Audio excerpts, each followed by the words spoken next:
মই কিহৰ ওপৰত আজিৰ এই ভিডিঅ'টো আলোচনা কৰিম।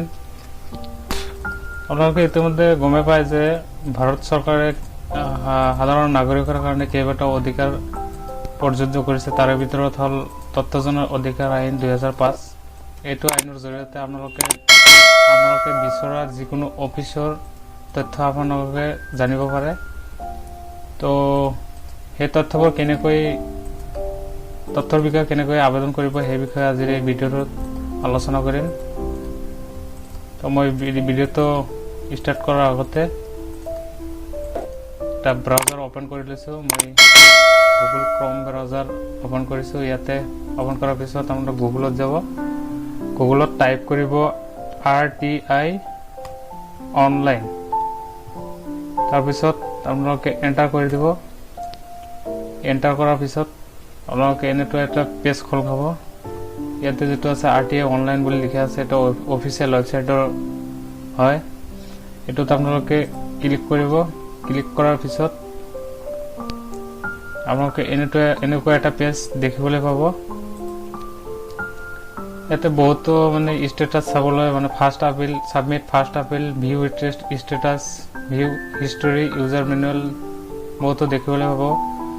যেটো মই ডাইৰেক্ট RTI ফৰ্মখনত কেনেকৈ ফিলআপ কৰিব সেই বিষয়ে ভিডিঅ'টোত আলোচনা কৰিম। তো ইয়াতে যেটো আছে ক্লিক হিয়াৰ, আপোনালোকে ইয়াতে ক্লিক কৰিব। ক্লিক কৰাৰ পিছত দেখিবলৈ পাব ইয়াতে কেইবাটাও নীতি নিয়ম দিয়া আছে। এই নীতি নিয়মৰ মাধ্যমে আপোনালোকে RTI ফৰ্মখন ফিলআপ কৰিব লাগিব। অনলাইন RTI যেটো ফৰ্ম আছে এইটো ফিলআপ কৰিব লাগিব। আপোনালোকে বিচাৰিলে পঢ়িব পাৰে, এইকেইটা পঢ়ি ল'ব পাৰে, চাব পাৰে। তাৰপিছত ইয়াতে আহিব I have read and understood the above guidelines। ইয়াতে ক্লিক কৰিব। ক্লিক কৰাৰ পিছত আপোনালোকে সাবমিট বটনত ক্লিক কৰি দিব। সাবমিট বটনত ক্লিক কৰাৰ পিছত আপোনালোকে এনেটো এটা ফৰ্ম দেখিবলৈ পাব। এইটো হ'ল RTI online RTI request form. এইটো ফৰ্ম আপোনালোকে ফিলআপ কৰিব লাগিব। যিকেইটা ৰেড ষ্টাৰ মাৰ্ক আছে এইকেইটা গোটেইকেইটা মণ্ডেটৰী হয়। এটা ফিলআপ কৰিব লাগিব, আপোনালোকে দিবই লাগিব। পোনপ্ৰথমে এতিয়া দিয়া আছে select ministry department apex body. আপোনালোকে যেটো ডিপাৰ্টমেণ্টৰ পৰা তথ্য বিচাৰিব সেইটো ডিপাৰ্টমেণ্টটো আপোনালোকে চুজ কৰি ল'ব, সিলেক্ট কৰি ল'ব। মই যিকোনো এটা ডিপাৰ্টমেণ্ট সিলেক্ট কৰি লৈছোঁ, মাইনৰিটি এফেয়াৰ্ছ। তাৰপিছতে সিলেক্ট পাব্লিক অথৰিটি। এইটো যেটো আছে পাব্লিক অথৰিটি কোনটো হয় এইটো ডিপাৰ্টমেণ্টৰ, এইটো আপোনালোকে সিলেক্ট কৰি ল'ব। ইয়াতে বহুতো ডিপাৰ্টমেণ্ট পাব্লিক অথৰিটি দিয়া আছে। Ministry of minority affairs, Maulana Azad education foundation. এতিয়া পাব্লিক অথৰিটি যিকেইটা আছে তাৰ ভিতৰত আপোনালোকে এটা সিলেক্ট কৰি ল'ব। মই ইয়াতে যিকোনো এটা দি লৈছোঁ, নেশ্যনেল কমিশ্যন ফৰ মাইনৰিটিজ। এইটো অফিচৰ পৰা মই তথ্য বিচাৰিম। আপোনালোকে যেটো অফিচৰ পৰা তথ্য বিচাৰে এইটো অফিচৰ নামটো আপোনালোকে চুজ কৰি ল'ব। তাৰপিছত আছে personal details of RTI application. আপোনালোকৰ পাৰ্চনেল ডিটেইলছখিনি দিব লাগিব। ইয়াতে ইমেইল ID বিচাৰিছে। ইয়াতে আপোনালোকৰ যেটো প্ৰফেশ্যনেল ইমেইল ID হয় এইটো এণ্টাৰ কৰিব। কাৰণ ইমেইল IDত আপোনালোকৰ মাজে মাজে ইনফৰমেশ্যন বা এলাৰ্ট আহিব পাৰে। সেইকাৰণে কৈছে প্ৰফেশ্যনেল ইমেইল IDটো দি দিব। তাৰপিছত মোবাইল নাম্বাৰ এণ্টাৰ কৰিব ফৰ ৰিচিভিং SMS এলাৰ্ট।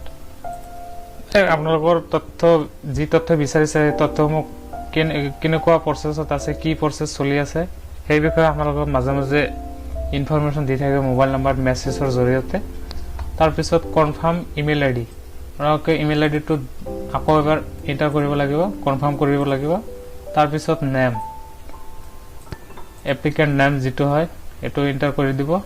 তাৰপিছত জেণ্ডাৰ, ইয়াতে দিয়া আছে মেল, ফিমেল, থাৰ্ড জেণ্ডাৰ। আপোনালোকে যেটো জেণ্ডাৰ হয় পুৰুষ নে মহিলা আপোনালোকে ক্লিক কৰিব। তাৰপিছত দিয়া আছে এড্ৰেছ, এড্ৰেছটো এণ্টাৰ কৰিব।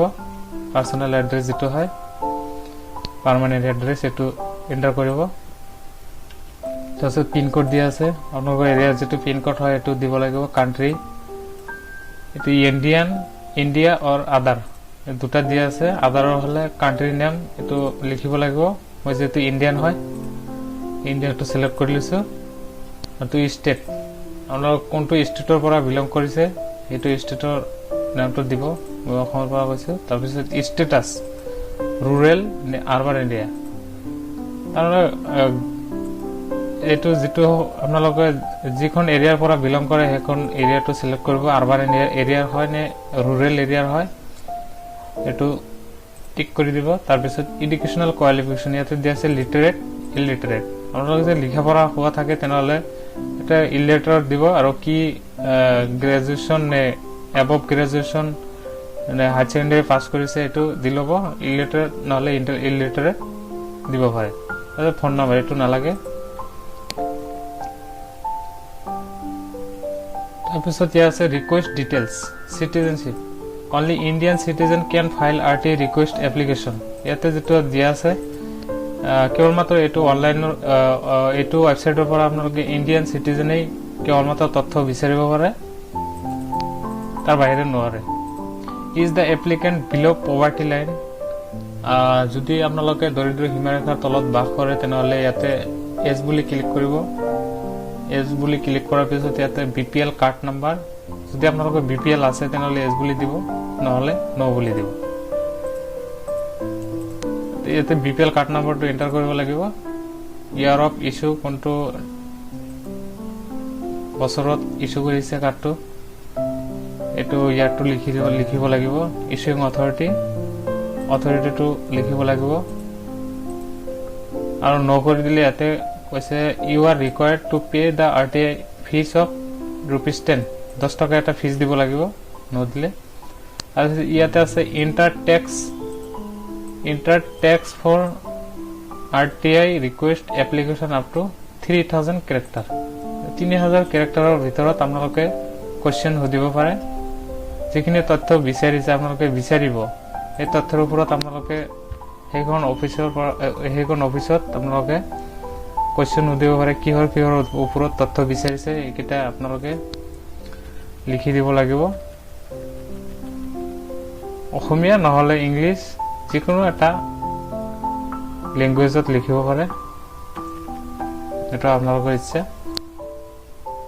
তাৰপিছত সাপোৰ্টিং documents only pdf up to 1 MB যিখন সাপোৰ্টিং ডকুমেন্টস দিব এইখন সাপোৰ্টিং ডকুমেন্টসটো 1 MB ৰ ভিতৰত হ'ব লাগিব আপোনালোকে পান কাৰ্ড আধাৰ কাৰ্ড ভোটাৰ কাৰ্ড দিব পাৰে সাপোৰ্টিং ডকুমেন্টস নহলে যিখন যি তথ্য বিচাৰিছে এই তথ্যৰ ওপৰত যদি কিবা ইনফৰমেশন থাকে এখন লিখি আপোনালোকে পিডিএফ বনাই ইয়াতে আপলোড কৰিব পাৰে ইন্টাৰ সিকিউৰিটি কোড এটো যেটা ক্যাপচা কোড দিয়া আছে সিকিউৰিটি কোড এটো আপোনালোকে এন্টাৰ কৰিব লাগিব তাৰ পিছত আপোনালোকে যি তথ্য এন্টাৰ কৰিলে এই তথ্যখিনি ভেৰিফাই কৰি লব ভালকৈ ভেৰিফাই কৰি লব ভেৰিফাই কৰাৰ পিছত আপোনালোকে এটো যেটো আছে পেমেন্ট মেক পেমেন্ট অপচন যেটো আছে এটো ক্লিক কৰিব ক্লিক কৰাৰ পিছত ওকে বাটনত ক্লিক কৰি দিব ক্লিক কৰাৰ পিছত এনেকৈ এটা পেজ দেখিবলৈ পাব এটা আপুনি ষ্টেট বেংকৰ এটা পেজ ওপেন হ'ব ইয়াতে আপোনালোকে কাৰ্ড নম্বৰ যেটো আছে যেটো কাৰ্ডৰ পৰা পেমেন্ট কৰিব 10 টকা এটা পেমেন্ট কৰিব লাগে এটো যেটো কাৰ্ডৰ পৰা দিব লাগিব এই কাৰ্ড নম্বৰটো এন্টাৰ কৰিব কাৰ্ড নম্বৰ তাৰপিছত এক্সপায়াৰি ডেট মান্থ ইয়াৰ কাৰ্ডৰ যেটো এক্সপায়াৰি ডেট আছে এটো দিব লাগিব কাৰ্ড হোল্ডাৰস নেম কাৰ্ডটো কাৰ নামত আছে এটো দিব লাগিব তাৰপিছত সিবিবি নম্বৰ এটো এটা নম্বৰ হয় 3 ডিজিট কাৰ্ড ভেৰিফিকেশন নম্বৰ বুলি কয় এটো নম্বৰটো আপোনালোকে এটিএমৰ পিছফালে দেখিবলৈ পাব তিনিটা নম্বৰ এই নম্বৰটো এন্টাৰ কৰিব তাৰ পিছত ক্যাপচা যেটো আছে টাইপ দা ক্যাৰেক্টাৰস তো ক্যাপচাটো ক্লিক কৰাৰ পিছত আপোনালোকে পে বাটনত ক্লিক কৰি দিব এটা যেটো পে বাটন আছে পে বাটনত ক্লিক কৰাৰ পিছত আপোনালোকে আপোনালোকৰ ৰেজিষ্ট্ৰেচন আইডিটো পাই যাব ৰেজিষ্ট্ৰেচন নম্বৰ এটো হয় এনেকুৱা এটা ৰেজিষ্ট্ৰেচন নম্বৰ পাই যাব নাম date of filing request filed with department এটো ডিপাৰ্টমেন্টৰ নামটো আই যাব টেলিফোন নম্বৰ ইমেইল আইডি আই যাব আপোনালোকে সেভ কৰিব পাৰে নহলে ডাইৰেক্ট প্ৰিন্ট দিব পাৰে আৰু যেটো এপ্লিকেশন কৰিলে এটো প্ৰিন্ট এপ্লিকেশন এটো এক কপিকৈ প্ৰিন্ট কৰি আপোনালোকে ৰাখিব পাৰে এনেকৈ আপোনালোকে যি তথ্য বিচাৰিব যেটো ডিপাৰ্টমেন্টৰ পৰা এনেকৈ অনলাইনত মানে আবেদন কৰিব পাৰে আৰু সেই অফিচৰ পৰা আপোনালোকে যি তথ্য বিচাৰিছে এই তথ্যসমূহ আপোনাক